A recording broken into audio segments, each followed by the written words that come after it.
Hello everyone, I'm Matt from Matt's Bookshelf, and today, taking a break from talking about books to talk about what I've been watching and playing during the month of April. My friend Tyler Talks has a similar video, and we do similar content on our movie channel, Film Frauds, but today I want to look specifically at what I've been watching and playing for the month of April. So we're going to split this section up into movies, TV shows, and video games, and because I watch more movies than I have watched TV shows or played video games this month, that's going to be probably the general rule for these videos in the future. Typically more movies than anything else, so let's get into it. So first I watched Arrival, the Denis Villeneuve film with Amy Adams and Jeremy Renner, and it's part of this idea where I kind of want to watch all the Denis Villeneuve movies and then rank them, so you'll see more Denis Villeneuve movies in this episode later on.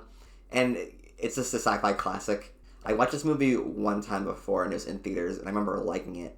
But rewatching it again on Amazon Prime, I got a lot more out of it. I'd forgotten a lot about the plot, especially where it goes towards the end, and I was really, really engaged, especially in the last act, kind of like I was watching it for the first time again because I'd forgotten so much about it. And it just goes to show that Denis Villeneuve is just an exceptional blockbuster director today. He's able to take really expensive projects and add class to them. This movie could have been god-awful if given to a lesser filmmaker, but because Denis Villeneuve has confidence in his audience and in his writing and his directing. In his directing, I don't think he wrote this movie. And it pays off in the long run because I think that this movie will be remembered for a long time to come. And I'll just retread ground that's been talked about before. Just Amy Adams is great. Jeremy Renner is really good. He kind of loses his personality later on. They establish his character as being kind of like a quirky scientist guy in the beginning, but then as the movie goes on, he sort of loses that and just becomes Jeremy Renner. So be on the lookout for that. But I mean, Amy Adams is great, and the way this conflict is resolved, I think, is truly special. And it feels more like a very expensive episode of Star Trek than just like another Star Wars-esque movie where everyone has to get into a gunfight at the end. It doesn't need to do that, and I find it to be really admirable on behalf of the filmmakers, and just the story itself and how Amy Adams, who's a linguistic professor trying to communicate with this alien race, works. The aliens communicate in such a alien way that that it feels believable. Like they don't know English, and their writing style is completely foreign to us. It's completely unrecognizable to me. Then their talking style doesn't even feel like a talking style, but it's the way that Amy Adams is able to communicate with them and discover what they're trying to say in a very interesting way, and the sort of thin line between how words come across. Like, for example, she's worrying about finding what the translation for object is or tool and having them interpreted as a weapon, because an object can be both a tool and a weapon. So there's a gray area there, and she's trying to avoid potentially inciting conflict where it's not needed with these aliens. And of course, there's other nations getting involved with this alien race that's invading, and it's all handled in a very believable way. So if you haven't seen this movie and you like sci-fi, you like movies with problem solving, with intelligent problem solving, I would say go for Arrival if you haven't seen it yet. If you watched it once, I would say watch it again, because watching it again for me was basically like a whole new experience. Speaking of experiences, I also watched Godzilla vs. Kong. It is absolutely horrible. This is science fiction at its absolute worst, at its absolute nonsense. It's absolute most nonsensical, and it's just terrible. I do not like these kind of movies. I should clarify that I love Bong Joon-ho's The Host because it's intelligent, but these movies where the gimmick is just watching two giant CGI creatures fight in a movie where neither of them are going to die because they have several sequels planned by was it Warner Bros. So there's no real stakes to this movie. It's just stupid, and the human characters are the worst they've ever been. I don't understand why they even bother with these human plots, because no one likes them. I don't even think casual audiences like these human plots either. But they insist on having them, and it's just so bad. There's some attempts to be interesting visually with the neon lighting, but it goes nowhere, and it was just so bad. And I like Kong Skull Island. I like Kong Skull Island in every way except for the Kong parts. It just feels like they shoehorned in what is in the King Kong movie. He needs to bond with the girl. He needs to fight a giant dinosaur creature. But everything with the human stuff in Kong Skull Island was actually pretty engaging because they're just soldiers in this crazy situation on this crazy land, and I found that to be the best part of Kong Skull Island. I don't find the monsters to be particularly interesting when they're trying to give personalities and motivations. It's just so cringeworthy and terrible, especially when the motivations themselves are so bare bones and so generic in a regular movie. It's just awful, and I don't understand the appeal to these movies at all. And then after I finished Kong Skull Island, I kind of wanted to remember why cinema had value in the first place. So I rewatched Silence of the Lambs for like the 20th time, and it's phenomenal. There's really nothing I can say about it, but I'm just going to say that without going to spoilers, it's really amazing how the last act of this movie, the final confrontation of this movie, is so gripping no matter how many times I've seen it. I was literally on the edge of my seat at the end of this movie, even though I knew it was going to happen. But it just goes to show, if you put some time into writing your characters and into thinking of shots, because John Demme is a fantastic director, you don't need these big bombastic set pieces in order to make a movie engaging. You just need to have talent behind the camera and talent in the script. And it's so undervalued today because that final confrontation is so amazing. The whole movie is just amazing. It's one of my favorite movies of all time, I should clarify. But I just can gush about this movie over and over again. Silence of the Lambs is one of the greatest movies of all time, and it will be timeless. As long as cinema exists, people will remember this movie, and deservedly so. Speaking of movies that people should remember for a long time, I watched for the first time Ran by Akira Kurosawa, and I'm going to compare this movie very weirdly to Red Desert by Michelangelo Antonioni, in that with both directors, I'd only seen black and white movies prior to color movie, I guess, and it's very interesting tracking directors who were working during the transition from black and white to colored movies, because you can tell at least the talented directors have found ways to appreciate and to implement color into their films. Red Desert and Antonioni color is a huge part, and in Ran by Akira Kurosawa, it's the same thing. This movie I've wanted to watch for a very long time because I love samurai movies, and I can probably say safely this is my favorite samurai movie I've ever seen. It's just so incredible. I know it's based off of King Lear, the King Lear play from Shakespeare. I've not read the play, but I think this movie can stand on its own. Kind of incredible. All the performances are great. As I said, the directing is phenomenal.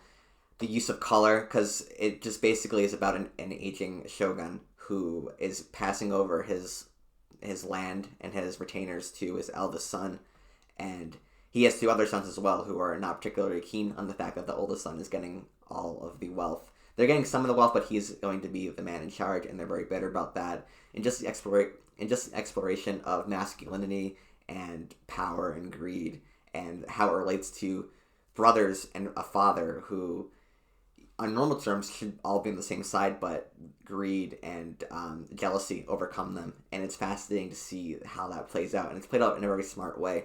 And it also has probably one of my favorite battle scenes in any movie, and it happens midway through, which is incredible. And again, if you like action movies, if you like just good character dramas, this movie's for you, because it made me want to understand Japanese just so I could stop looking at the subtitles and just appreciate the scenery and the attention to detail in the setting all over and every scene in this movie. This is like the definition of every frame painting kind of idea, and it's incredible, and it's 2.5 hours long, but it absolutely flew by, and I highly, highly recommend it.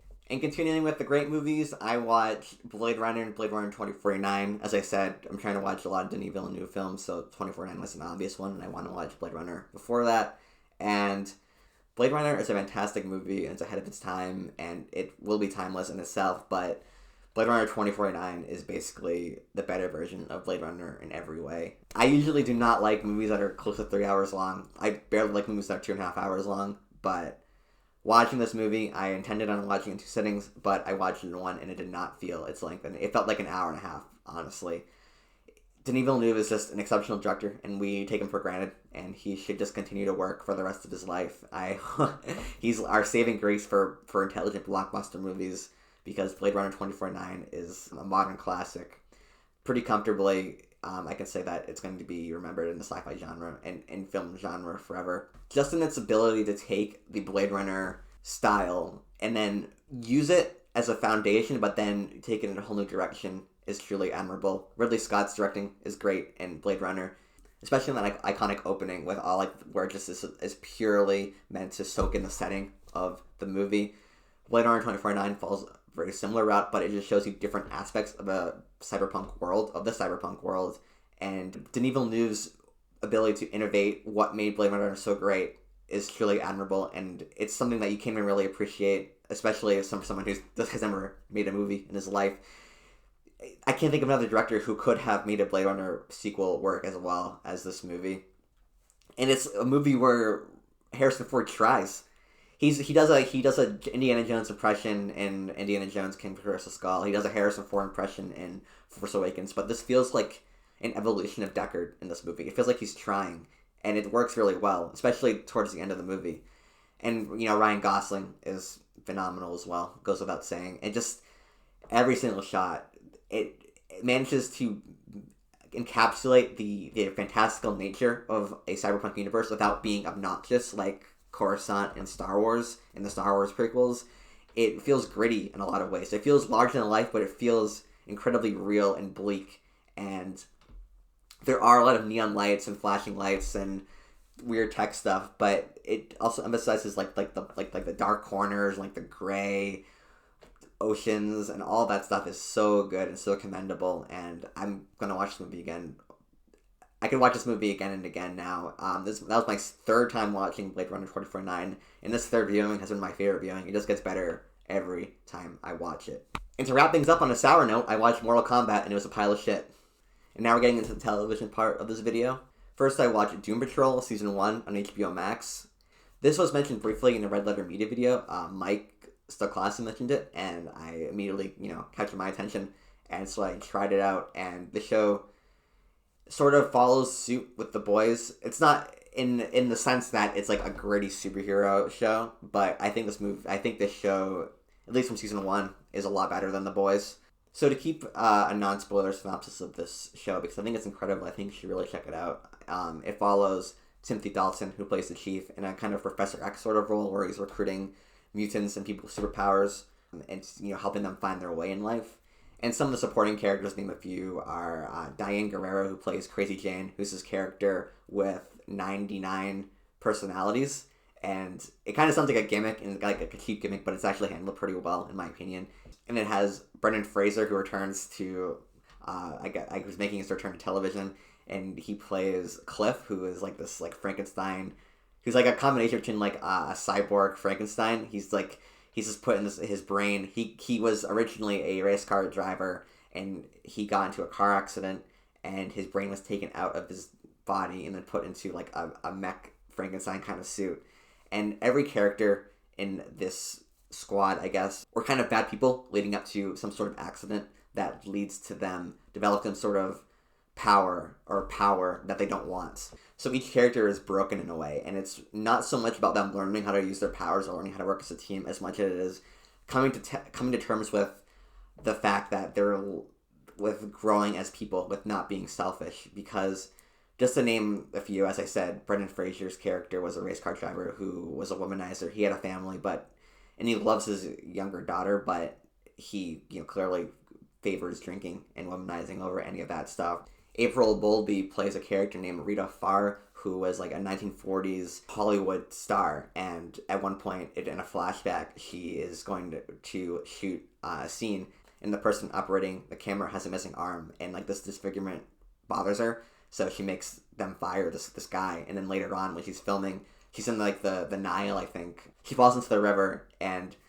she gets these weird powers where her body just becomes like rubber, and she can't control it, so she's like horribly disfigured. So it's karma for her own disgust with disfigured people, so she has to learn with that. Matthew Bomer's in it as well, and he plays a fighter pilot who has a family, but he's also secretly gay and has a... this is in the 60s, by the way. And he has a boyfriend who is in the military as well. He has to keep it a secret, but then he gets into a plane crash and is presumed dead, and it completely tortures his body, but he has like this weird... I don't even know what it is. It's like a ghost inside of him that keeps him alive. It sounds really corny when I'm saying it out loud, but what this show handles really well is its characters. It has like that edgy humor that The Boys has sometimes, but it has more heart. There's more emphasis on redeeming the characters, whereas pretty much every character in The Boys is an awful human being, is irredeemable. This show is more focused on redeeming characters who are broken, not necessarily bad at heart, but they're broken by their circumstances. And when the show needs to be serious, when it needs to have character moments, it tosses aside the edgy humor and focuses on the characters, especially Brendan Fraser, because he's one of my favorite actors when I was growing up, because I love the Mummy movies, and I was kind of disappointed in how he kind of slipped by the wayside. But he is incredible in this television show, and because he's in like an iron mask, so you can't see his face throughout most of the show, but just his voice alone, he is able to be so funny because this isn't The Mummy, so he's able to swear a lot, and he's just so funny, and I can't comprehend, because there's all these larger-than-life situations going on where they're, like, fighting, like, aliens and stuff, and they're getting in these crazy plots, and just his ability to just be like, what the hell is going on, is just so funny every time. But also, he can be endearing, too. There's a phenomenal episode about halfway through the season where you go into Crazy Jane's mind, and you see all of her personalities, and Brendan Fraser's character follows her, because he's kind of taking on, like, a fatherly role to her. Whether she wants it or not, he's kind of taking it on. And it's almost like Guillermo del Toro-esque with its attention to setting and like all these creepy things going on in this woman's mind. And it's probably like one of the best episodes of television I've ever seen in my life. And I watch a lot of television. And I really think that if you watch the show, you should get to the episode, because their ability to tell visual storytelling with regards to mental health disorder in this episode is amazing. I can't even like really put to words how great it is. But it's handled so seriously. Like, there's no edgy humor in this episode. It's just like, we're going into why this poor woman has 88 personality disorders. Did I say 99 before? I meant 88, I think. I don't know. 88 personality disorders because of a traumatic experience that happened in her past when she was a little girl. But how that's handled, and how Cliff, Brendan Fraser's character, plays a role in helping Crazy Jane, overcome the mental obstacles she's going through at this moment in the show, is really special, and it's really, really well done and really thought out, both from a writing standpoint and from a visual standpoint, because all the crazy personality characters that they come across in this episode are really well done. And as I said, it's like some of the characters look like they belong in like a Guillermo del Toro fantasy movie, and I mean that with the utmost compliments. So that's my review for season 1, and haven't started season 2 yet, but I'm looking forward to it. And if this sounds interesting, I suggest you check it out. It's hard to talk about it without going into too many spoilers, because the show goes into some really interesting paths. If you're at least interested in what I have to say here, I highly recommend checking it out. And finally, with the television shows, I watched Invincible, and it's really good. It could have followed The Boys' path, where it's like, oh, edgy superheroes, it's actually violent, but like Doom Patrol, I don't think this show's anywhere near as good as Doom Patrol, just to clarify, but it's a solid animated show.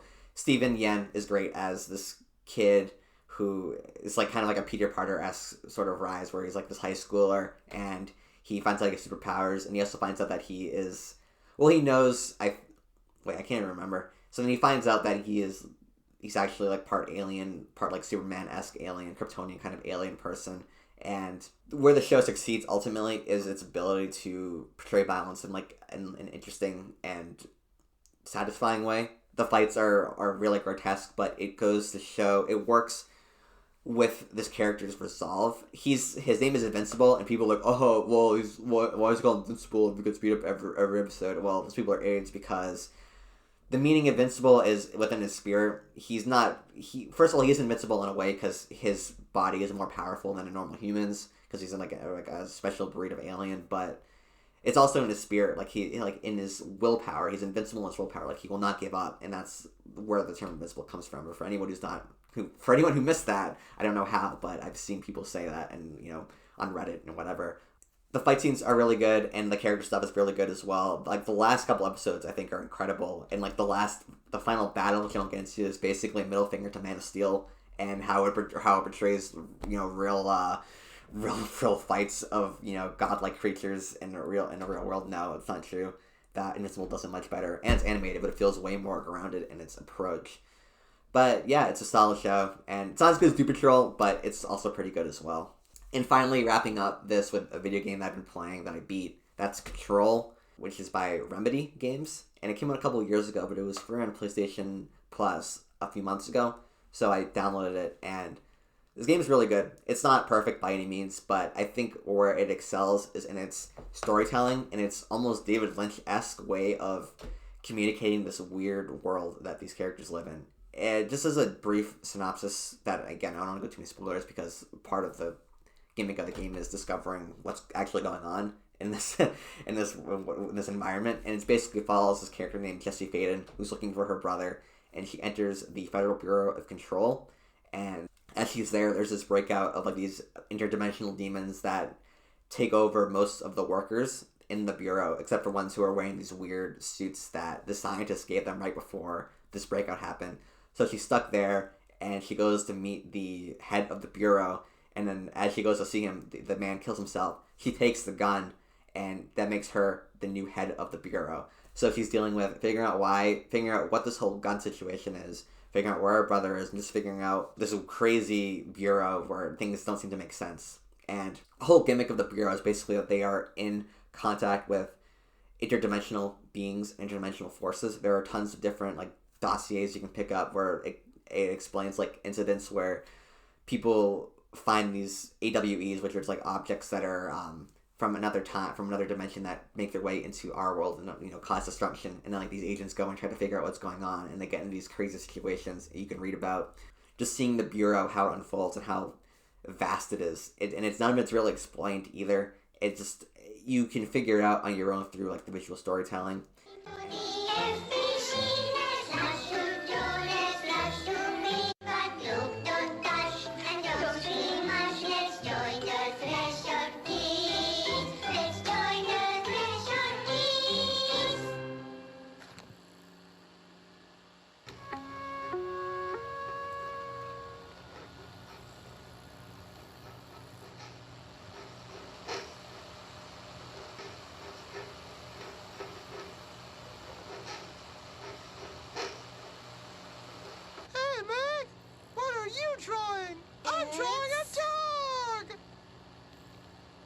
I'm drawing the pyramid.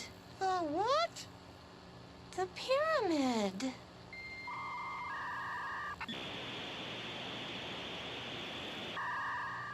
What's a pyramid? The Black Pyramid. It's in the astral plane. Airplane? Astral plane. It's big, white, and empty. Or is it? It's a weird, crazy alien dimension.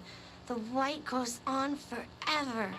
You can get lost in all that white and never find your way back home.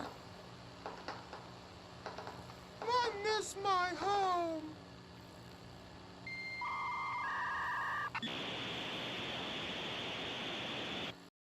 And that's kind of where the more Lynchian aspects come in, because a lot of things aren't really explained to you. It's just things that the characters all just take for granted, and you have to as well. But you can also figure out why these things are the way they are if you just think a little bit hard about it. The combat itself is really fun. You have these weird powers where you can pull things from. You have this weird telekinesis power where you can fly and pull things and throw them at your enemies. And all that's really satisfying because when they explode in this weird rainbow dust kind of thing. It's all very visually interesting, and I appreciate the the artistic intuition with that stuff. And it's just the gameplay itself is very fun. And even though it doesn't really evolve much, it's the very nature of just picking up a giant the very nature of picking up a chair and then throwing at an enemy and watching them explode is just it never gets old, really, honestly. And the character of Jessie is not particularly complex, but the actress who plays her is very charismatic herself, and she does a great job of adding layers to the character where the script itself doesn't really provide too many layers. You go to this hotel, you flip this light, and you go to this hotel, which is technically in another dimension, and that's how you communicate with these interdimensional beings who help you along the quest. And where other video games or movies would fail, this movie succeeds in the idea that these beings you're communicating with feel like they're not from this dimension. They're not just humans, but they look different, or they just communicate slightly different. No, you're communicating with these weird pyramid things that don't speak, that speak very vaguely, and they have their own means of communication. And it feels very out of this world.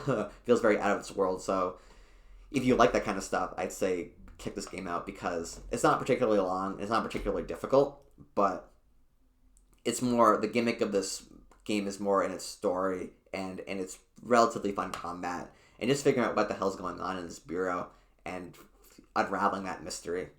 So yeah, that was my video. I hope you enjoyed my What I've Been Watching episode.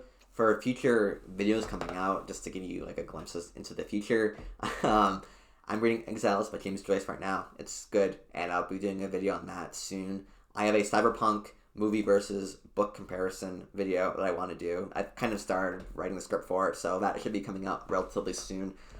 And I'm reading The Leopard by Giuseppe de Lampedusa, so a video on that would probably be in the future as well, because that is a phenomenal book, which I'll be talking about later on.